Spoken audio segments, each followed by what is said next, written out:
অতীতেও আমরা দেখেছি বাংলাদেশের মহান মুক্তিযুদ্ধ এবং ১৬ই ডিসেম্বরের বিজয়কে বলিউডের পর্দায় বারবার ভুলভাবে উপস্থাপন করা হয়েছে। এর সবচেয়ে বড় উদাহরণ ২০১৪ সালে মুক্তিপ্রাপ্ত যশরাজ ফিল্মসের সিনেমা গুন্ডে। এই সিনেমায় ১৯৭১ সালের মুক্তিযুদ্ধকে কেবল ভারত পাকিস্তানের যুদ্ধ হিসেবে দেখানো হয় এবং বাংলাদেশের জন্মকে মাত্র ১৩ দিনের যুদ্ধের ফসল হিসেবে উল্লেখ করা হয়।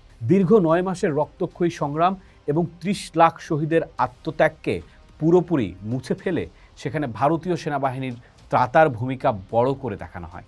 এর ফলে বাংলাদেশে তীব্র প্রতিবাদের ঝড় ওঠে এবং শেষ পর্যন্ত প্রযোজনা সংস্থা ক্ষমা চাইতে বাধ্য হয়। এছাড়া Bhuj, the pride of India, the Ghazi attack, IB-71 এর মতো সিনেমাগুলোতেও বাঙালি বা মুক্তিবাহিনীর অবদানকে হয় পুরোপুরি উপেক্ষা করা হয়েছে অথবা গৌণ রাখা হয়েছে।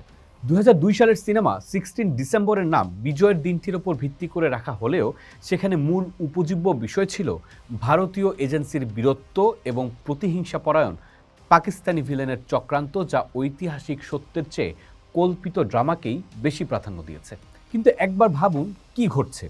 আশঙ্কার বিষয় হলো বলিউডে মুসলিম চরিত্র চিত্রায়নের ক্ষেত্রে একটি ভয়ানক প্রবণতা লক্ষ্য করা যাচ্ছে। একে তাত্ত্বিকভাবে গুড মুসলিম ভার্সেস ব্যাড মুসলিম তত্ত্ব বলা হয়। রাজি বা শেরশাহের মতো সিনেমায় ভালো মুসলিম হতে হলে তাকে অবশ্যই নিজের দেশ বা সম্প্রদায়ের বিরুদ্ধে গিয়ে ভারতীয় জাতীয়তাবাদের প্রমাণ দিতে হয়।